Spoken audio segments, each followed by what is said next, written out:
আসসালামু আলাইকুম বন্ধুরা, আপনারা সবাই কেমন আছেন? আশা করি আল্লাহর রহমতে সবাই ভালো আছেন। আল্লাহর রহমতে আমিও ভালো আছি।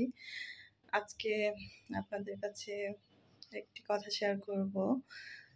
আমি দীর্ঘ ৬ বছর আমার চাকরি জীবন। আর এই ৬ বছরের মধ্যে ৫ বছরই আমি মিরপুর এলাকায় একটা বাসায় ভাড়া থাকতাম। সাডেনলি আমি বাসাটা ছেড়ে দিয়েছি। কারণটা আপনাদের কাছে বলবো। আর সেটা আমার প্রচুর মানে আমার বাসাটা যেহেতু এক রুমের ছোট্ট একটা বাসা, ও ওর ইচ্ছা মতো চলাফেরা করতে পারে না, বা আমার কাছে মনে হয় ওর জন্য মানে জায়গাটা খুবই সামান্য, যার জন্য বাসাটা ছেড়ে দিয়েছি। আর বাসা ছাড়া বলতে আমি যেহেতু একা থাকি, সেহেতু বাসা না ছাড়লেও চলতো, কারণ আমার একটা মানে ছোট্ট বাসাই বেটার আমার জন্য। তো অনেকেই বলবে একা থাকেন তো এত বড় বাসা নিচ্ছেন কেন? তো যাই হোক, আজকে বাসা দেখতে গিয়েছিলাম। দীর্ঘ 1 মাস যাবত আমি বাসা খুঁজছি। হঠাৎ করে বাসাটাও ছেড়ে দিয়েছি, আর এই বাসাটাও ভাড়া হয়ে গিয়েছে। তো হন্যে হয়ে বাসা খুঁজতে খুঁজতে আমি কিছুদিন যাবত চ্যানেলে কোনো ভিডিও আপলোড করতে পারছি না। অফিস থেকে আসি, এসে আমি বাসা খুঁজতে চলে যাই। এইভাবে আমার এই মাসটা চলে যাচ্ছে। তো আজকে মানে গতকালকে হঠাৎ অনলাইনে একটা বাসা পছন্দ হলো, আর সেটা মানে মিরপুরে না, মিরপুর থেকে একটু সামান্য দূরে। আর বাসাটা দেখে এত পছন্দ হয়েছে যে আমার মনের মতো বাসা, একদম নিরিবিলি, গাছপালা চারপাশে, মানে বাসাবাড়ি খুব অল্প। মানে বাসাবাড়ি না থাকলেও সমস্যা, আবার থাকলেও বেশি বাসা থাকলেও সমস্যা। মানে আমার কাছে একটু নিরিবিলি পরিবেশটাই ভালো লাগে। যেহেতু আমি গ্রামের মেয়ে, সেই অনুযায়ী আমার গ্রাম্য পরিবেশটাই খুব ভালো লাগে আমার কাছে। আমি মানে মানে যত বছর আমি ঢাকাতে আসছি, তার মধ্যে ঢাকা থেকে দূরে আমি বাসা নিয়েছি, দূরেই থেকেছি। কারণ আমার কাছে এত মানে শহরের জীবন ভাল লাগে না। তারপরে কাজের তাগিদে বাসা নিয়েছি মিরপুর এলাকায়। আর সেটাও অনেক জনবহুল এলাকা, মিরপুর এলাকা আপনারা সবাই জানেন। তো অফিসে যাওয়া আসার সুবিধার জন্য কাছে বাসা নিয়েছিলাম। তো এই বাসাটাও আমার আলহামদুলিল্লাহ অনেক ভালো ছিল। ভালো না হলে আমি 5টা বছর একটি বাসায় তো থাকা সম্ভব হতো না। আর আমার এই যে বাসায় আমি বর্তমানে আছি, এই বাসার মানে যিনি মালিক, বাড়িওয়ালা ভাই এবং ভাবি দুইজনে অনেক ভালো। এর আগেও আমি 2 বার বাসা ছেড়ে দিয়েছিলাম বিভিন্ন কারণে। তো যাই হোক, তারপরেও আমাকে বাসা ছাড়তে দেয় নাই, তারা আমাকে রেখে দিয়েছে, যেতে দেয় নাই। আমি যেতে চাইলেও তারা আমাকে রেখে দিয়েছে। তো যাই হোক, এইবার ওনারা আমাকে অনেক রিকোয়েস্ট করেছে, কিন্তু আমি বলেছি না, এবার আমি সত্যি সত্যি চলে যাব, আপনারা ভাড়াটিয়া দেখেন। তো আল্লাহর কি কাজ, ভালো মানুষদের কখনো আল্লাহ ঠিকিয়ে রাখে না। তো যেই দিন বাসা ছেড়ে দিলাম, তার 2-1 দিন পরেই ভাড়াটিয়া আসছিল দেখার জন্য। উনি সেই দিনই পছন্দ করে বাসা নিয়ে নিয়েছে। তো এখন আমার মাথায় তো চিন্তা ছিল, যদি বাসা না পাই এখানেই থেকে যাব, আর যদি আমার মন মতো বাসা পেয়ে যায় তাহলে ইনশাল্লাহ চলে যাব। তো যাই হোক, আল্লাহর রহমতে বাসা খুঁজতে খুঁজতে অবশেষে মানে ঢাকা থেকে একটু দূরে, মানে একটু বাইরে, যেখানে মানে একদম গাছপালায় পরিপূর্ণ এলাকা।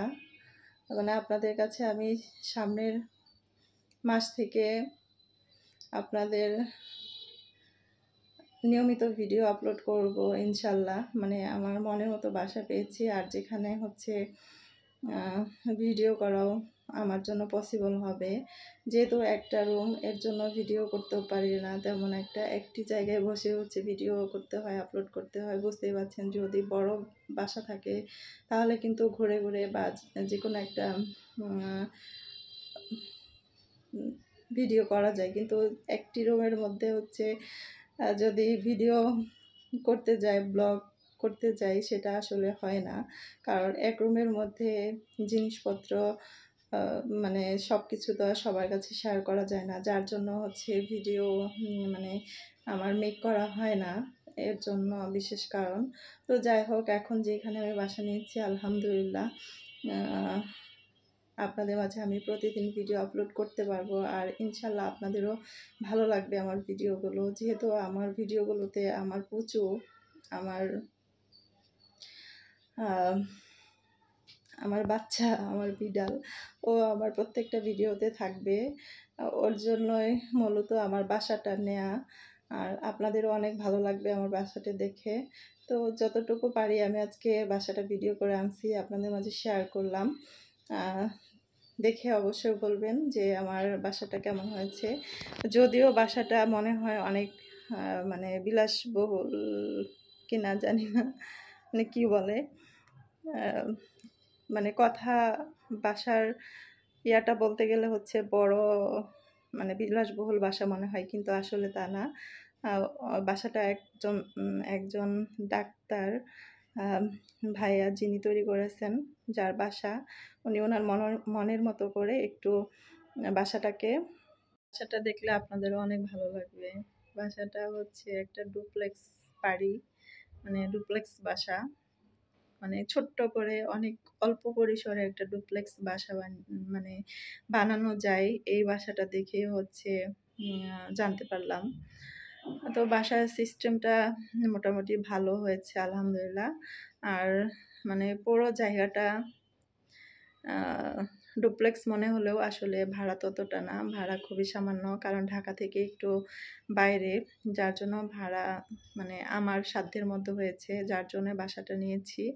আর বাসার সামনের ভিউ, তারপর হচ্ছে বাসা থেকে অল্প রাস্তা হেঁটে হেঁটে মানে ঘোরার মতো প্লেস আছে, যেটা আমার প্রচুর জন্য, আমার জন্য খুবই খুবই মানে ভালো হয়েছে। কোথাও মানে বাইরে বের হওয়া যায় না ঢাকায়, মানে যেখানে আমার এখন বাসা, আমার বাসা না, মানে ঢাকা শহরে যারা থাকে তাদের হয়তো বা এই যে শহরের যানজটে বা অলিতে গলিতে হাঁটা ছাড়া কোনো জায়গা নেই। আর আমি যেখানে বাসা মানে নিয়েছি, ওখানে কোনো কোলাহল নেই, কোনো গাড়ি নেই, কোনো যানজট নেই, শুধু হচ্ছে গাছপালা, পাখি, আর হচ্ছে দু একজন আমার মতো মানুষ হাঁটাহাঁটি করবে। পরিবেশটা সেই রকমের হবে, আপনাদের মাঝে আমি শেয়ার করব ইনশাল্লাহ। সবাই আমার পাশে থাকবেন, আর আমার চ্যানেলটি সাবস্ক্রাইব করে আপনাদের মন্তব্য। আমার পুচু কি করছে আপনারা চলুন দেখি। পুচু, কি করছো তুমি? তুমি কোথায়? এই দুষ্টু, তুমি খালি ঘুমাও সারাদিন? মা, আসো রুমে, আসো রুমে, আসো আসো। বললেন যে প্রচুর হচ্ছে বারান্দায় দরজার পিছনের দিকে শুয়ে আছে। ও হচ্ছে এভাবে সারাক্ষণ শুয়ে থাকে, ওর মানে বাসার মধ্যে, রুমের মধ্যে ভাল লাগে না, যার জন্যই হচ্ছে আমার চিন্তা ভাবনাটা যে বাসা চেঞ্জ করব। কারণ ও হচ্ছে মানে ওর কাছে বদ্ধ জায়গা ভালো লাগছে না, যেহেতু ও দিন দিন বড় হচ্ছে, ওর চাহিদাও বাড়ছে। আর যেহেতু আমার বাচ্চা কাচ্চা নেই, ওই হচ্ছে আমার সব কিছু, আমার যা কিছু আছে আমি ওর পিছনেই খরচ করব ইনশাল্লাহ, আল্লাহ যদি বাঁচিয়ে রাখে, যে পর্যন্ত বাঁচিয়ে রাখে আল্লাহ আমাকে বা ওকে। এই হচ্ছে সেই ডুপ্লেক্স বাসা, নিচতলায় যে রুমটা দেখা যাচ্ছে এটা হচ্ছে একটা ড্রয়িং রুম, আর এই পাশ দিয়ে সিঁড়ি দিয়ে উঠে যাচ্ছি দোতলায়। এখানে ওপরে ডান পাশের রুমটা হচ্ছে বেডরুম হবে, আর বেডরুমের চারপাশে হচ্ছে বারান্দা, আর বাইরের ভিউটা দেখতেই পাচ্ছেন, একদম গাছপালায় পরিপূর্ণ, অনেক সুন্দর একটা বাসা। পরিবেশটাই অন্যরকম, এখানে মানে আসলেই মনটাই ভালো হয়ে যাবে। তো ওই যে সামনে যে রুমগুলো দেখা যাচ্ছে, আর এই বেডরুম দিয়ে বাদিকে গেলে হচ্ছে ডাইনিং রুম, যেখানে হচ্ছে রান্নাঘর আছে, ওয়াশরুম, আর হচ্ছে রান্নাঘরের পাশে দরজা দিয়ে হচ্ছে পুরা ছাদ, মানে পরিবেশটা কল্পনা করা যায় না যে এরকম একটা বাসা আমি ভাড়া নিতে পারবো। ডুপ্লেক্স বাড়ি কেউ ভাড়া দেয় সেটাও আমার জানা ছিল না। তো এই যে দেখতেই পাচ্ছেন, রান্নাঘরের দরজাটা খুললেই পুরো ছাদটা একদম ফাঁকা। আর বাসাগুলো এরকম মানে একটু দূর দূরে একটা করে। বাসাটা কেমন হয়েছে অবশ্যই জানাবেন। আর এরকম বাসা কার কার পছন্দ বলতে ভুলবেন না।